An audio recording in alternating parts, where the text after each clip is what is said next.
This is the Sports Timeout Podcast with CJ Perry, Tony Caronco, Tristan Howe, and your host, Wes Underwood. Today is a day of remembrance to those who lost their lives, and also to those families who lost loved ones, and to the brave first responders who were so heroic in their actions. Haley Mace off the right foot of the goal. Kansas City shot.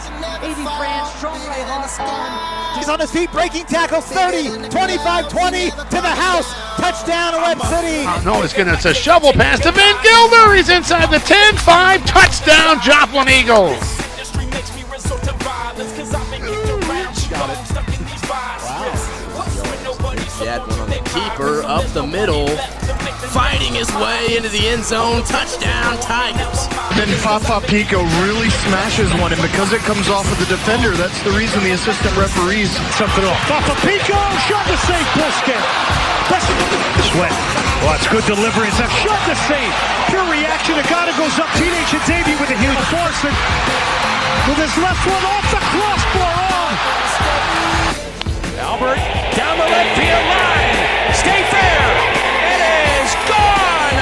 Home run number 696. He's tied the game. And he's now tied for fourth place. It's at the wall. Gone. He's done it. 697. A two-run homer to put the Cardinals on top. He's all alone.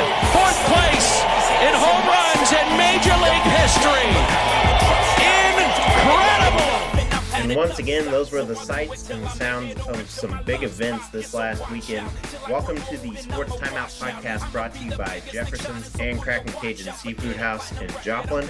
Wes Underwood, along with Tony tonight. Tristan out, CJ out. Ready to get started? Yes, sir. Tristan's out. It's going to be a good episode.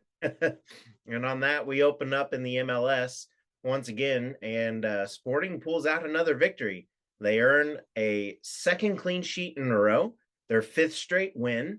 And, well, here's what Coach Vermes had to say about the game. The guys did a good job in the first half, for sure. I only made the changes I made just because I wanted to keep, especially up the middle, fresh for the group. Knew that it would be a lot of work, especially coming in from the last game over the weekend. It was very humid and hot there. And we exhausted a lot of energy, but the group played very well. Kendall comes up with a great save on Benteke. I don't remember if it was a 70, 77. I can't remember, somewhere in there, but great save. If that goes 2-1, now the game changes a little bit. They start getting excited. That was a huge save, and that's what you want your goalkeeper to do. And I also think that his decision-making with the ball at times when he threw it, when he played it long and was calm, it was very good. But Final question is about Marinos playing on the right when he's played on the left in the past. Was that part of the game plan tonight, or just getting experience on the opposite side of the field? No, I mean, both, or I should say, our wingers need to be able to play on both sides of the field. And in this situation where Johnny I just felt that he needed a little bit of a rest. I don't want to put too many games under and too much time and expect too much, because he's put a lot in, especially early on in the season when we were really struggling and he was struggling himself, but he was fighting through it. It's just good to be able to give him a little bit of a break. And when I do that, what I don't like to do is sometimes I don't like to change two positions for one. So in this case, you have Johnny coming off. Now I put Daniel over to the other side. Now I'm moving guys all around who play there all the time, and you got to have some consistency and stability in the team. You know what's crazy, though? I mean, they have 3 games left. They've put up 2 clean sheets in a row by both backups on the squad. This looks promising, not only for this season, but for next year for sure. I mean, back when we started talking Sporting in late June, they lost 4 out of the next 7 in July. But in August, they go 3 of 4. And here in September, they're currently 3 of 3. So 6 in their last 7 games are wins. And 2 of their next 3 games are at home to finish out this season. This run has been incredible. And all I can say is, Tony, are you excited or what? Yes, man. I'm absolutely excited. I do think that it's, I'm going to keep my thoughts on, I don't think they make the playoffs, but like you said, it's definitely a year where they got to build. And next year when they get to add those weapons back in, I can only imagine how good and how dominant they're going to be.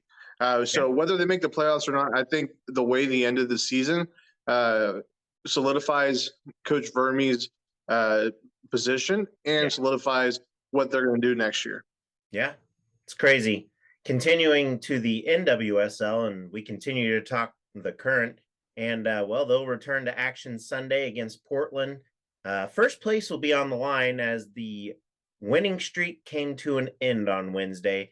Here's what current coach Matt Potter had to say about his team's performance, as well as the thoughts from Lo Labonte and Desi Scott. Yeah, I think that's just the scenario you've described is probably what sums it up. Mal showed again why she's an MVP candidate, created 2 opportunities out of transitional moments, which we've done better with in the past than we did tonight, obviously. But she still had a lot of work to do and showed her class and quality. The other side for us is to give up goals on set pieces is something we've prided ourselves on not doing. So, that's it. That's, if anything, that controllable moment is something that we'll probably reflect on with a little bit more kind of like, we let one go there. But yeah, other than that, I thought, again, like I said, for large portions of the game, we showed some quality to create and get good situations, but never quite finished it off. Hey, Coach. Sorry about the result tonight, but you did get to start a couple of new players tonight, and that would be Miller in goal and Leach in the starting group as well. What kind of helped with that decision going into this game? Well, I think first and foremost, we trust the squad and we believe in the squad. And so this was a game with a 3-game week that we felt this was the right time and the right place to make a couple of changes as we journey towards the next one, which obviously comes on Sunday. So, yeah, I think in terms of that, like I said, we trust the group and we believe in the players that we put out there to get the result. And like I said, there was a lot more positive.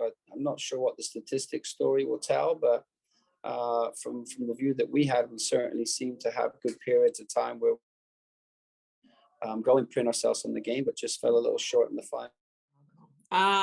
Yeah, obviously a disappointing result. Some transitional moments that just hurt us. I think, we can look back at this game and learn a lot. But I do think that one game doesn't define us. Obviously, we're going to take this L tonight. We're going to feel those emotions. I think that's important. Humble us a little bit, but I think the belief doesn't waver in what this team is capable of doing. Hey, ladies. So Daniel brings that up there. And I know that you just mentioned there and reiterated on it that you guys didn't focus much on the streak.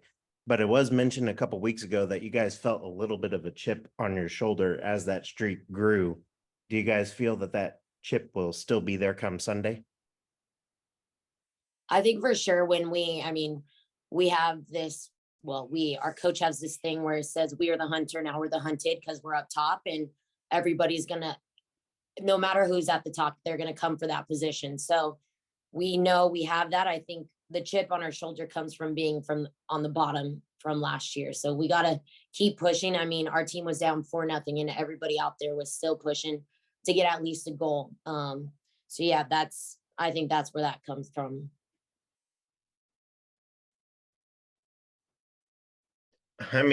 Wow. Even during the loss, the leadership this team has, not only in their coach, but in the 2 ladies you just heard from right there. This team, if they don't make a run for the cup, then I'm going to be heartbroken for them and the fans. Do you agree with that? Sure. I'm heartbroken for the fans as it is, though.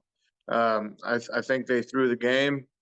To me, that's disappointing. Just because there's a prior relationship with the coach of the other team.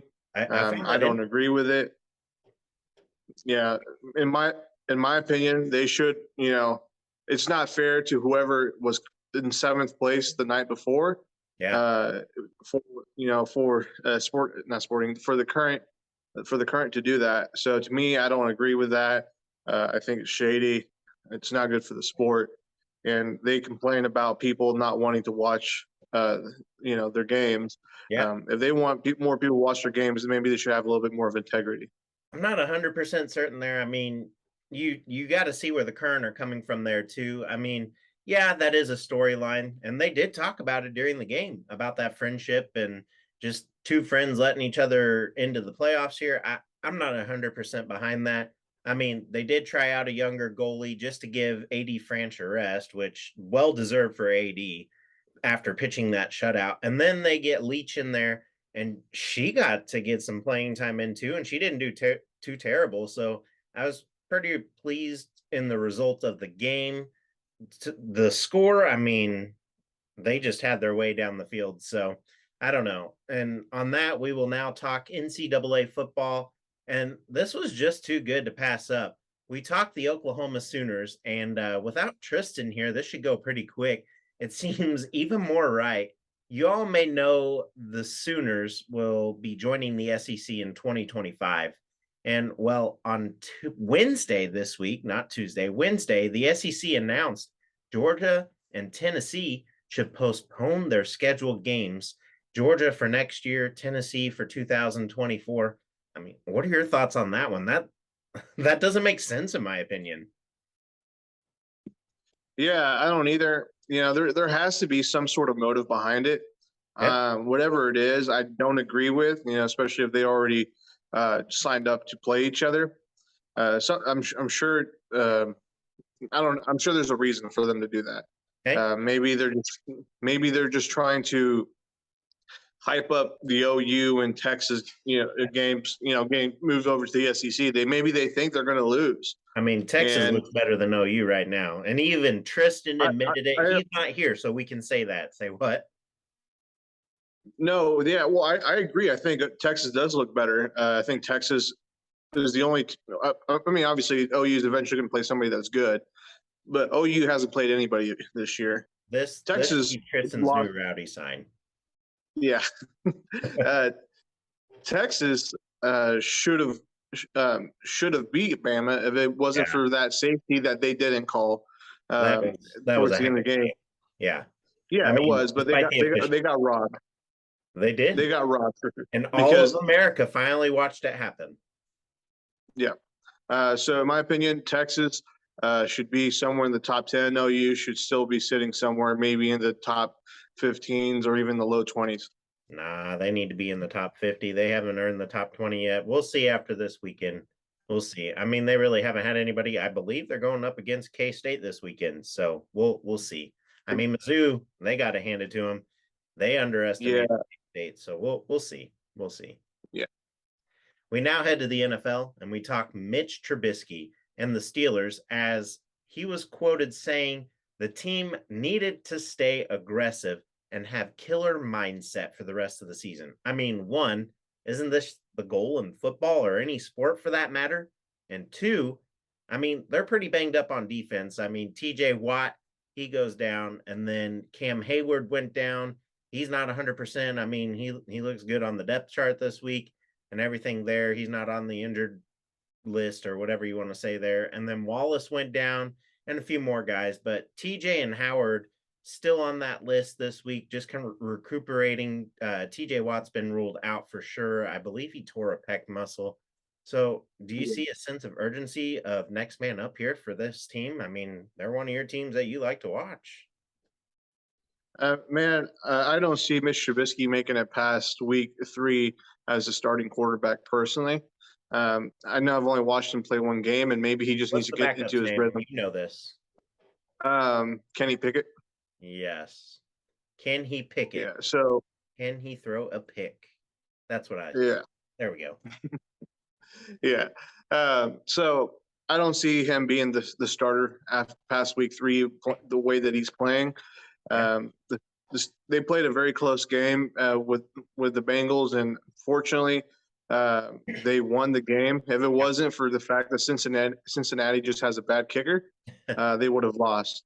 But if Trubisky comes out and throws for over 300 plus yards, do you change your mind? Oh, obviously, but I mean that's why I said if he plays like how he did his last game, Yeah. he's not going to be the guy by the third week. So I agree. Hopefully he gets it turned around. Hopefully he doesn't loses a game between now and then. And but I do think Kenny Pickett is the future of Steelers football. Yeah. And I think what he said was, right. He is right. But I mean, a Pee Wee football player could have told you that. Hey. But yeah, no joke. That's the spiel from a coach all the time. So next up in the NFL, we talk Tom Brady, and he could be calling it quits again. I mean, okay. In his podcast the other day, he stated he has more responsibilities now with kids who are growing up. I mean, hasn't that been for a few years now? And over the last 23 years, he hasn't been able to celebrate Christmas or Thanksgiving. That's kind of an odd statement. And this being said, not to mention he has a 10-year, $375 million TV gig waiting for him on the other side. I mean, I would leave the Bucks right now for that. And you're getting paid more to do that. I mean, question here though is, does he retire before the season's done? So the way I see it right now, he's just doing it for the love of the game. Yeah. He doesn't need money. Even without the deal in the in the horizon, he doesn't need it. He could retire and without that deal and he would still be perfectly fine.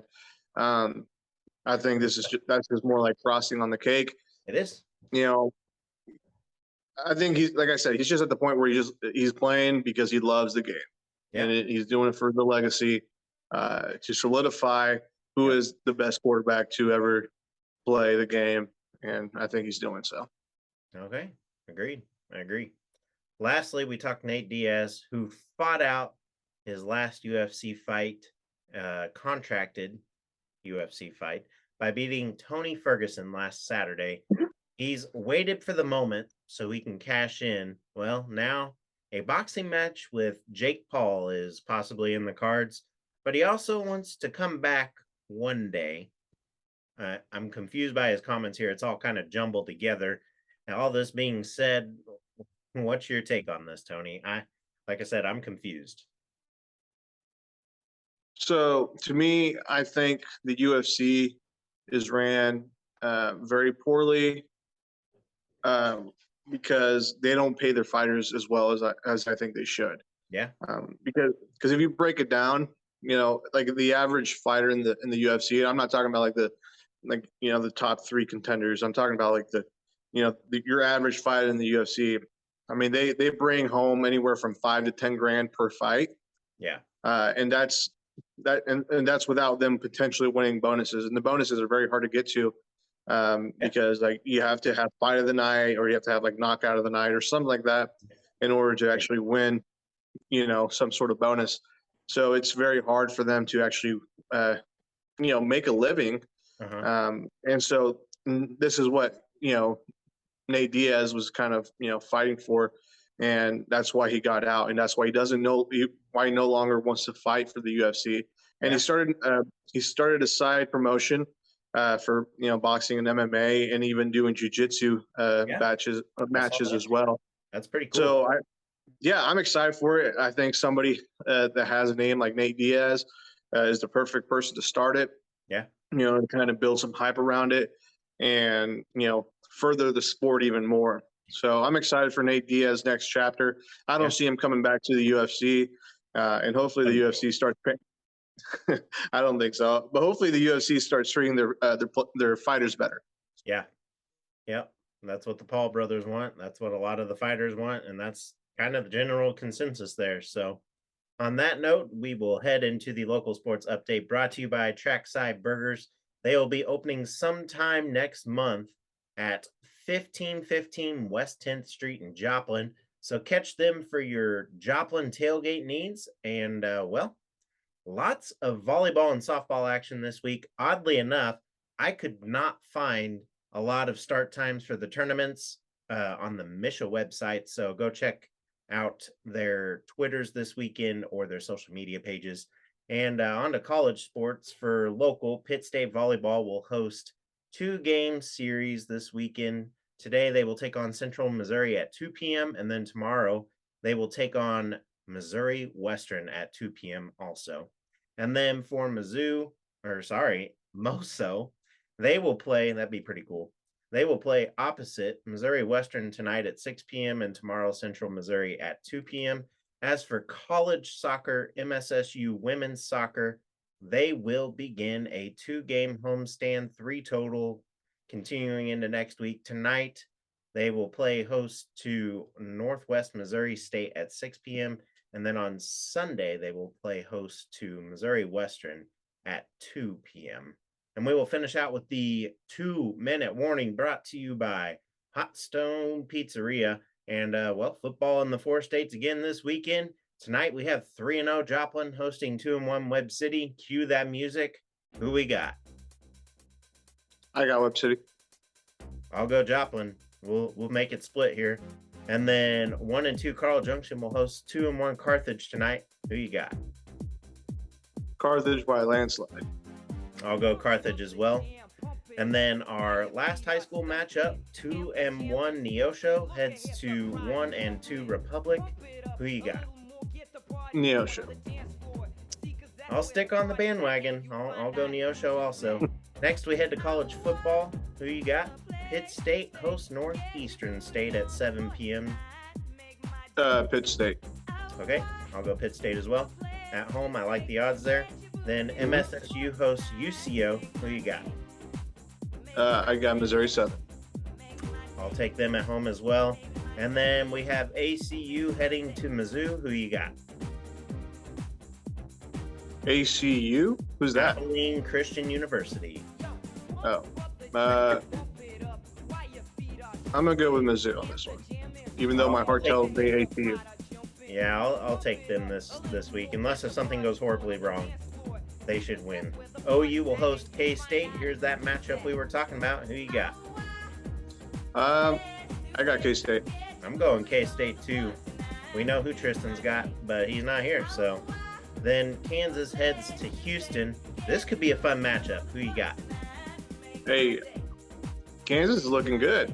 Yeah, averaging 55 points a game. I'm gonna choose the Kansas. Okay, I'll go KU on that one too. And our last stop, primetime football in the NFL. After Amazon Prime, what are your thoughts on that, by the way? They had Thursday night football yesterday. What were your thoughts on that one? Did you like it?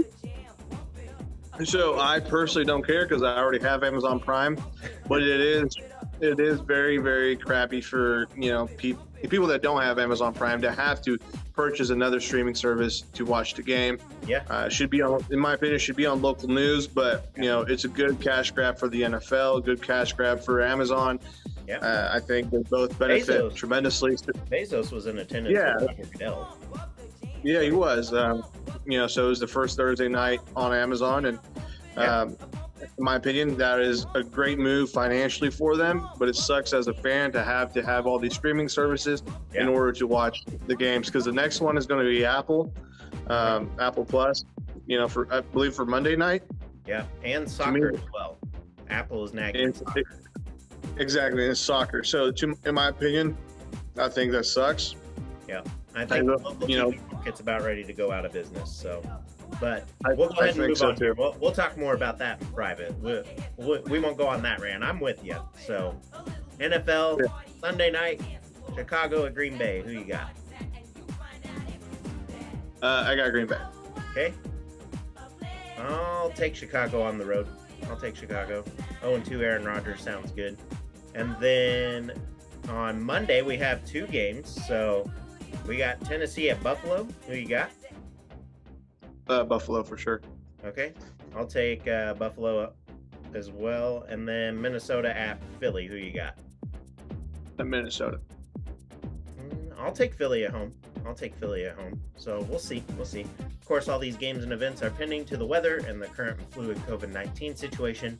Tune into each team's social media pages for times and updates. Well, music is continuing here on the show, and there's another episode for Tony, Tristan, CJ, and myself. You guys have a great and safe rest of your weekend, and enjoy some football. Have a great weekend, guys. Enjoy sports. Yeah.